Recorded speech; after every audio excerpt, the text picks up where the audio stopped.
ibadillah, wassalatu wassalamu ala rasulillah, amma ba'du. Marilah kita bersyukur kepada Allah Subhanahu wa ta'ala, mengucapkan alhamdulillah.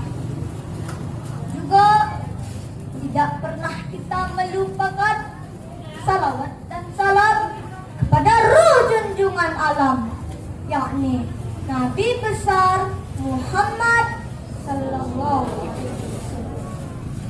Dengan mengucapkan Allahumma salli ala Sayyidina Muhammad wa ala ali Sayyidina Muhammad. Nama saya Uswanul Sohibah. Saya pun tak menyangka nama saya terkenal di mana-mana, sampai-sampai dunia. Oh Sohibah, oh Sohibah, oh Sohibah, oh Sohibah. Saya akan membawakan sebuah pidato yang berjudul Jadikan Ramadan Lebih Bermakna. Ibu-ibu, bapak-bapak, kawan-kawanku semua yang dirahmati oleh Allah, awali pidato saya ingin membacakan firman Allah Ta'ala, Surah Al-Baqarah ayat 183 yang berbunyi, A'udzu billahi minasyaitonir rajim. Bismillahirrahmanirrahim. Ya ayyuhallazina amanu kutiba alaikumusiyam kama kutiba alal ladzina min qablikum la'allakum tattaqun. Yang artinya, wahai orang-orang yang beriman, telah diwajibkan atas kamu berpuasa sebagaimana telah diwajibkan atas orang-orang sebelum kamu. Mudah-mudahan kamu menjadi orang yang bertakwa. Ibu-ibu, bapak-bapak, kawan-kawanku semua dirahmati oleh Allah. Ayat tadi dengan jelas dan tegas menyampaikan kepada kita bahwa salah satu kewajiban orang-orang yang beriman adalah as-saumu fi syahri Ramadan, yakni puasa di bulan Ramadan. Tidak pilih pandang, tidak pilih jabatan, tidak pilih keadaan, biarpun kau cantik ataupun jelek, hidung mancung ataupun pesek, postur tubuhmu panjang ataupun pendek, opung-opung atau nenek-nenek, syarat kalau cukup syarat wajib puasa. Apa syarat wajib puasa? 4 Pak. 4 Bu.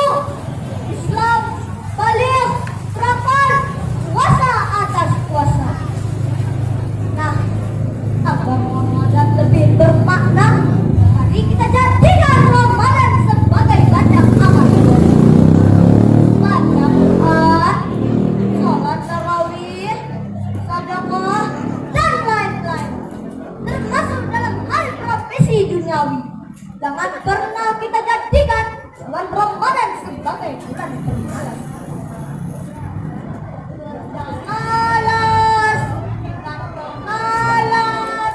Ladang malas, masjid malas. Dan jangan pernah kita jadikan bulan Ramadan sebagai bulan tidur. Tidak kerja, malah tidur. Mestinya ke masjid, malah tidur. Mestinya ke kantor, malah tidur. Mestinya ke ladang, malah tidur. Persis seperti apa yang dikatakan oleh Mas Sepakal Saruni.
Iroma mengatakan rakit-rakit sepuluh berenang ke tepian. Sakit-sakit dahulu, susah-susah dahulu, baru kemudian bersenang-senang. Deng deng deng deng deng deng deng deng deng. Akhir rasanya penuh, manis rasanya pulang. Sakit-sakit dahulu, susah-susah dahulu, baru kemudian berbahagia.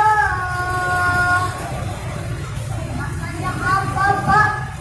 Haus kita, lapar kita,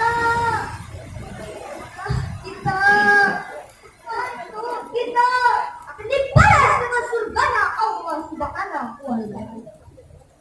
Ada satu surga yang hanya bisa dimasuki oleh orang-orang yang berpuasa di bulan Ramadan.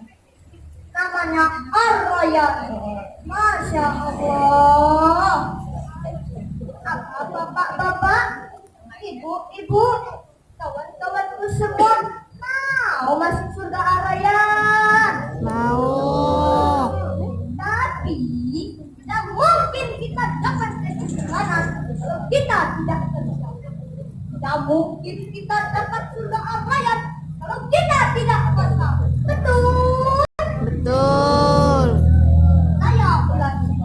Tidak mungkin kita dapat 7 bulanan kalau kita tidak kerja. Tidak mungkin kita dapat surga Ar-Rayyan kalau kita tidak puasa. Betul. Betul. Untuk sekian yang dapat saya sampaikan, ada pun kesimpulan. Pertama, tingkatkan amal ibadah kita di bulan Ramadan agar Ramadan lebih bermakna. Kedua, Ramadan bukan bulan bermalas-malasan. Mari kita raih kemenangan. Demikianlah pidato saya. Saya akhiri dengan dua buah pantun. Pulau Pandan jauh di tengah pulau Siang sang tua, hancur badan di kandung tanah.